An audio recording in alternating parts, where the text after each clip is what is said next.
dramatique dans l'anime, plus de l'anime dans l'anime que dans le manga. Mais waouh, une histoire assez choquante. Donc ce qu'on apprend en fait dans ce flashback, c'est que l'eau vient d'une ville qui aurait été infectée par une sorte ouais, moi, je vais pas dire maladie, mais par un produit, enfin par quelque chose qui les a empoisonnés, si vous voulez. En gros, ce truc, c'est empoisonner quelqu'un et ça a été transmis aux enfants, ce qui, au fil des générations, a diminué leur espérance de vie. Et comme ce truc, bah, les gens pensaient que c'était contagieux, eh ben, il y a eu une quarantaine, encore une fois un coup du gouvernement mondial aussi, qui a battu les gens qui cherchaient aussi à s'échapper, un peu comme l'histoire de Robin presque. Et le truc, c'est que, bah, si j'ai bien compris, au bout d'un moment, alors que Lo, qui avait une sœur, donc, était encore là, et quand elle est bien restée, les parents donc, de Lo se sont fait tuer sous ses yeux, je crois. Enfin, en tout cas, se sont fait tuer, se sont fait abattre parce qu'ils pensaient qu'ils étaient contaminés, donc malades, et on les a tués pour ça.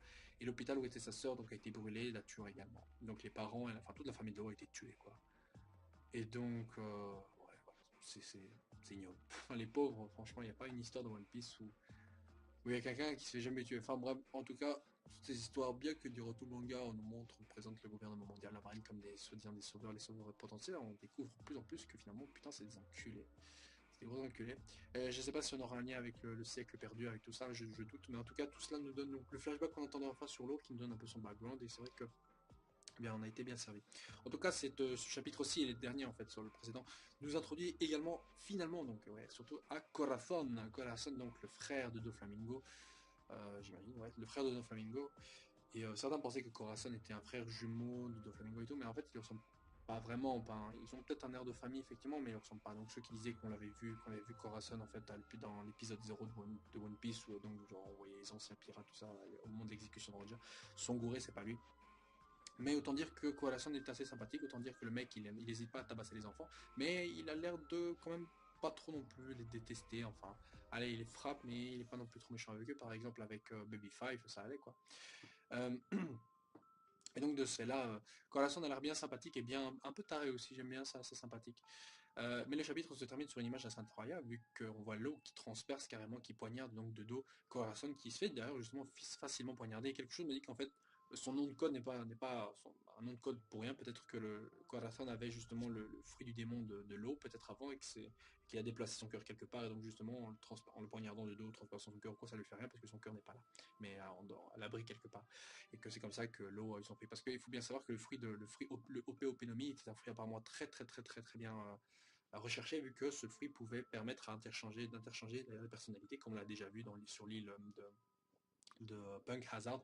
On avait vu donc les Mugiwara avec leur personnalité changée. Et donc un pouvoir comme ça serait très intéressant pour changer justement les personnalités, enfin pour échanger les corps, les âmes, tout ça, d'une personne à une autre. Et si on faisait ça avec la bonne personne, imaginez vous faites ça avec le roi, je sais pas, le boss des Tenryubito, le chef du gouvernement, vous imaginez bien que ce serait hyper simple de changer un allié de Flamingo à la place d'un allié de Flamingo avec quelqu'un qui est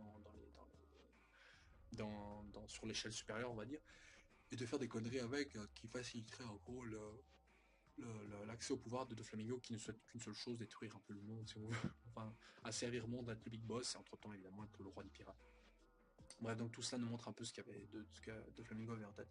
Par ailleurs, ce chapitre de flashback nous montre aussi une chose, l'ancienne apparence donc, de la Don Quixote Family, et autant vous dire qu'il y en a qui, franchement, auraient dû ne pas changer. Par exemple, Seigneur Pink, cet enfoiré, celui qui sait nager, celui qui est habillé en bébé comme ça, qui drague plein de nanas soi-disant et qui sait nager comme ça, qui est le fruit, il permet de nager sur n'importe quelle matière.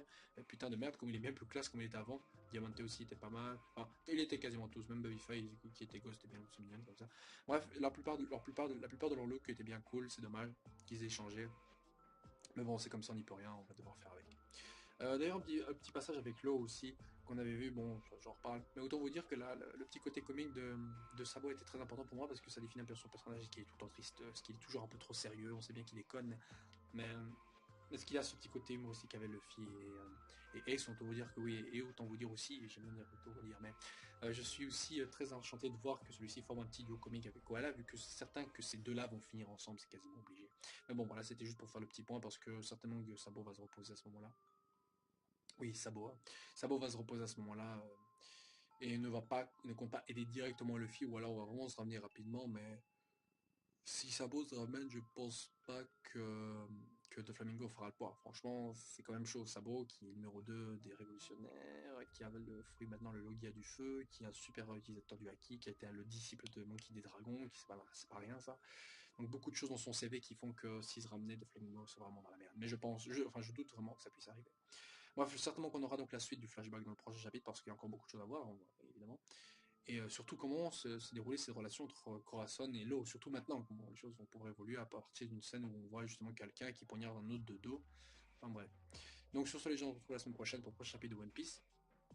Et n'oubliez pas aussi, si vous l'avez toujours pas vu, le film spécial 3Y, 3Y, 2, non, 2Y 3D, enfin 2 Years, 3 Days, donc qui parle d'un petit passage vite fait entre une histoire qui concerne Buggy, et, surtout Hancock, Luffy, Luffy donc durant son entraînement sur l'île, ou avec Rayleigh, son entraînement avec Rayleigh pour apprendre le haki. C'est une histoire très sympathique, je le recommande surtout pour Bois Hancock parce qu'on la voit pas très souvent. Je sais pas si on va la revoir bientôt, mais en tout cas, ce film centralise beaucoup le couple, on va dire Luffy et Bois Hancock, et on voit Hancock combattre. Ouais, et c'est dans un combat très très rigolo, je trouve. Donc n'hésitez pas à voir ce film qui est très sympathique, qui peut être aussi assez touchant, et le méchant n'est pas n'importe qui non plus. Ça reste ça reste logique et cohérent, et ça peut se placer parfaitement dans l'histoire. Et mon dieu, ce que ça fait plaisir aussi de voir Buggy qui agit en tant que déjà futur Shishibukai. Enfin, c'est bien drôle, je trouve. Et surtout qu'on voit d'autres persos qu'on ne s'attendait pas à voir dans ce film. Donc, un film, parce qu'il dure assez longtemps, même si c'est censé être un truc spécial. Enfin, un film qui est cool, franchement, je vous le recommande totalement. Je voulais faire une review dessus, mais comme c'était un peu tard, je me dis qu'au final, c'est mieux de vous le dire. Regarde-le parce que ça se déguste complètement. C'est comme ça qu'en fait, One Piece aurait du début à la fin, de la rigolade, de la fight, un peu de côté, un côté très touchant, qu'on n'a pas eu en fait dans tous les films, mais qui dans celui-ci est parfaitement bien fait. Donc c'est un film qui dose parfaitement tout ce qu'on aime dans One Piece. N'hésitez pas à voir et à revoir sans modération. Voilà, sur cette légende, donc cette fois-ci, à la semaine prochaine. En espérant que Oda tombe pas malade et quoi, ou quoi, je sais pas. Voilà.